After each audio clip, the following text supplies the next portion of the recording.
30th of January 1933, this man became Chancellor. That night, his Nazis flaunted. How did Adolf Hitler, the Nazi leader, rise to supreme? In 1929, industrial Germany had been hit by the Great World Depression. By the end of 1932, 6 million people were out of work. Hey, don't you remember? I'm your pal. Buddy, can you spare a dime?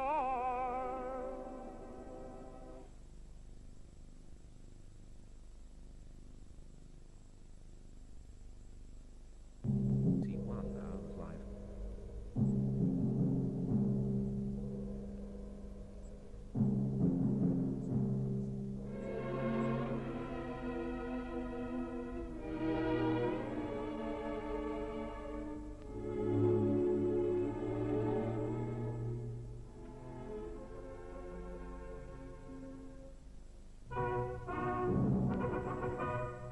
On the 30th of January 1933, this man became Chancellor of Germany. That night, his Nazis flaunted their swastikas through Berlin.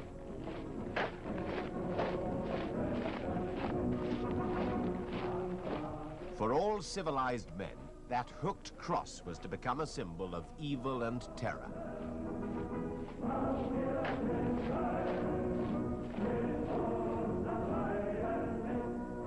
How did Adolf Hitler, the Nazi leader, rise to supreme power from obscurity? In 1929, industrial Germany had been hit by the Great World Depression. By the end of 1932, 6 million people were out of work.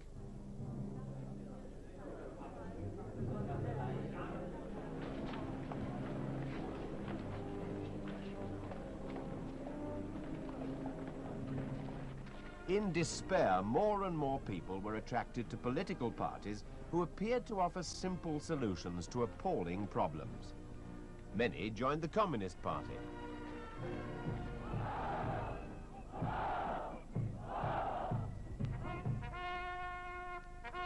There were others who marched under the banner of the Nazis, a party looking for scapegoats to attack. Hitler, their leader, gave them targets: communists, Jews, democratic politicians. His stormtroopers, the SA, carried the battle into the streets and beer halls.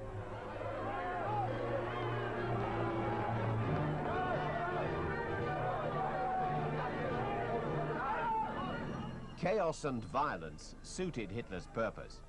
The more turmoil in the streets, the more the Germans would be likely to vote for a strong leader. Meanwhile, Hitler took care to appeal to all sections of German society. For the workers, he had one message. Nicht vielen Schichten haben mir den Mut gegeben, dieses gigantische Werk zu beginnen.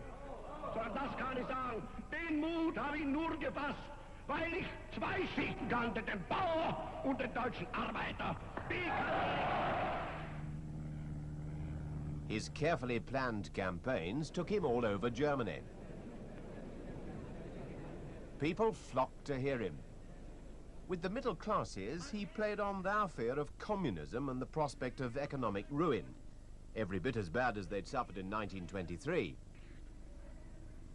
He tried to appeal to people of all classes by denouncing the Treaty of Versailles and accusing the German politicians who'd signed it of betraying the fatherland. Zu gut geht.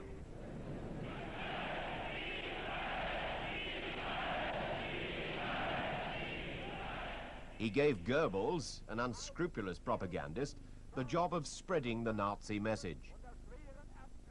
Hitler came to German industrialists. In return, he promised them a disciplined workforce and protection against communism.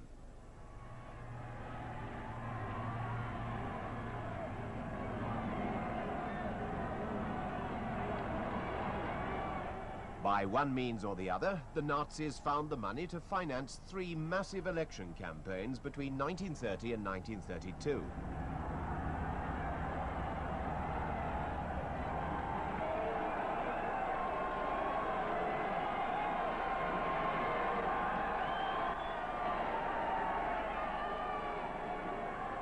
Their tactics seemed to pay off. In May 1928, the Nazis had been just one of several small parties in the Reichstag, the German parliament, with only 12 seats. But in September 1930, they increased that number to 107.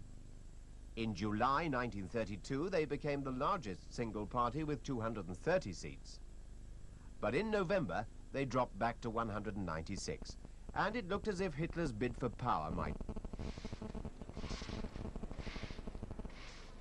But in the end, he was saved by President Hindenburg, a respected national hero. Hindenburg allowed himself to be persuaded that the Nazis could be tamed and made respectable if Hitler led a coalition government. And so, on the 30th of January 1933, he appointed Hitler Chancellor of Germany. His first act was to call for another election. In his own mind, it was to be the last. He was bent on the destruction of Parliament. He had no intention of tolerating other parties. But in public, he made a straight appeal for support. I ask of you, German people, that after you've given the other parties 14 years, you should give us 4.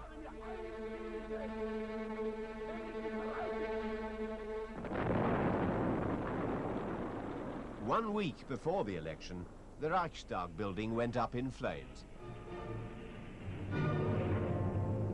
This event suited the Nazis very well. Hitler blamed the communists and used the fire to persuade Hindenburg to sign a decree which in practice gave the Nazis power to put their political opponents in prisons and concentration camps.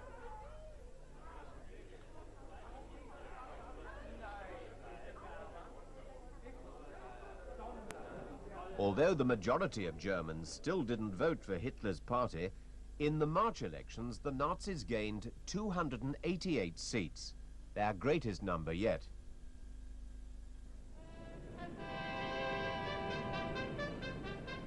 The Nazis now dominated the Reichstag, where Goering, Hitler's ruthless right-hand man, was already president. The building was packed with Nazi stormtroopers. Hitler now wanted to be free to do as he wished. He demanded and got an enabling act, giving him the power to make his own laws. Soon, all other political parties were abolished, and many of their leaders herded into concentration camps.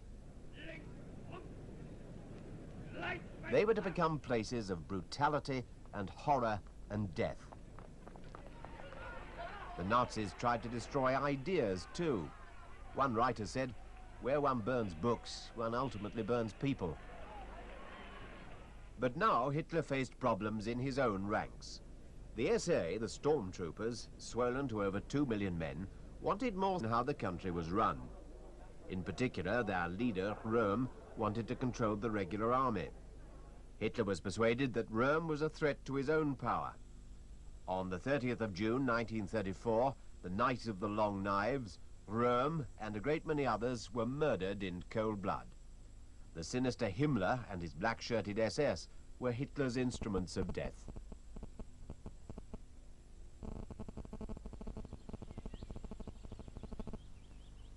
Himmler would later be given complete control of the concentration camps and the German secret police.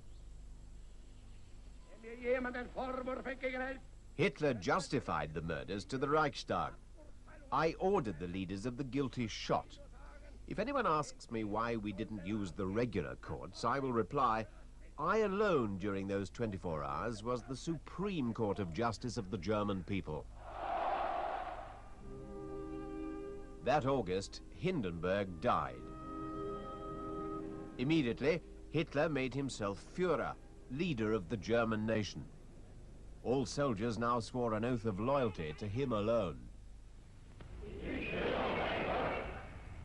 Dass ich dem Führer des Deutschen Reiches und Volkes,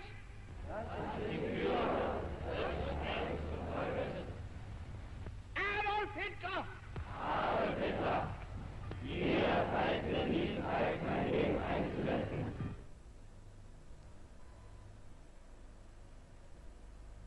Die Partei ist Hitlers. Hitler aber ist Deutschlands, wie Deutschland Hitler ist. As Führer, Hitler was now all-powerful in the Nazi Party and the German state. In 1934, at the giant Nuremberg rally, he reminded his audience of uniformed... Parteitag der Bewegung, was Millionen Deutsche, die außerhalb unserer Reihen stehen, vielleicht nur als imposantestes Schauspiel politischer Machtentfaltung gewertet, war Tausende der Kämpfer unendlich mehr.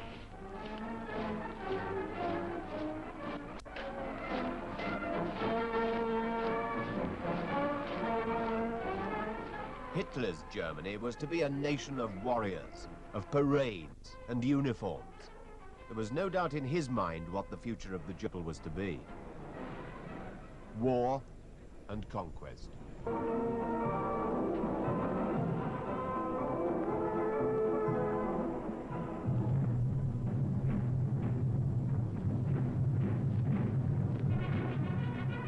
And the children of Nazi Germany, the Hitler Youth, were to play a big part in this scheme of things.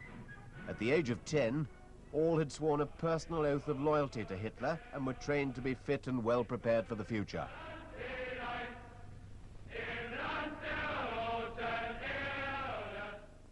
Girls had to be healthy too. They'd one day become mothers of a so-called master race.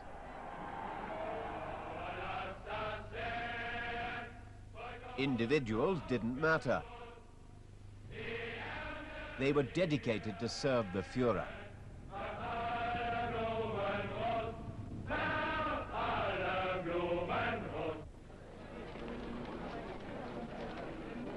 Meanwhile, unemployment began to fall.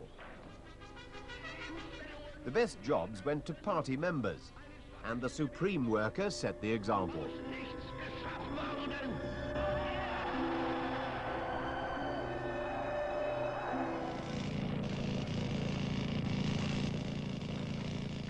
Many were put to public works, especially the new motorways, the autobahns. For others, there was more work in the factories.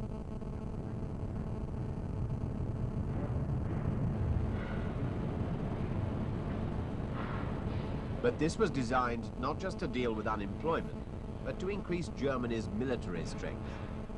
Rearmament, forbidden under the Treaty of Versailles, had begun in earnest. Hitler was confident he could get away with it. He started to build up a more powerful navy. The first planes of the Luftwaffe, the German Air Force, took to the air in full public view.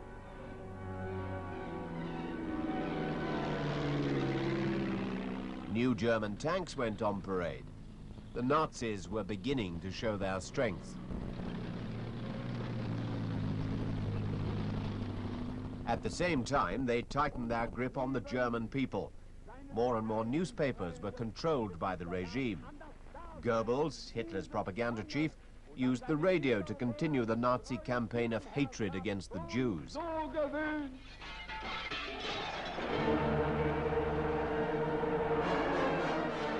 The Nazis attacked Jewish property, forced Jews out of their jobs, and terrorized them on the streets.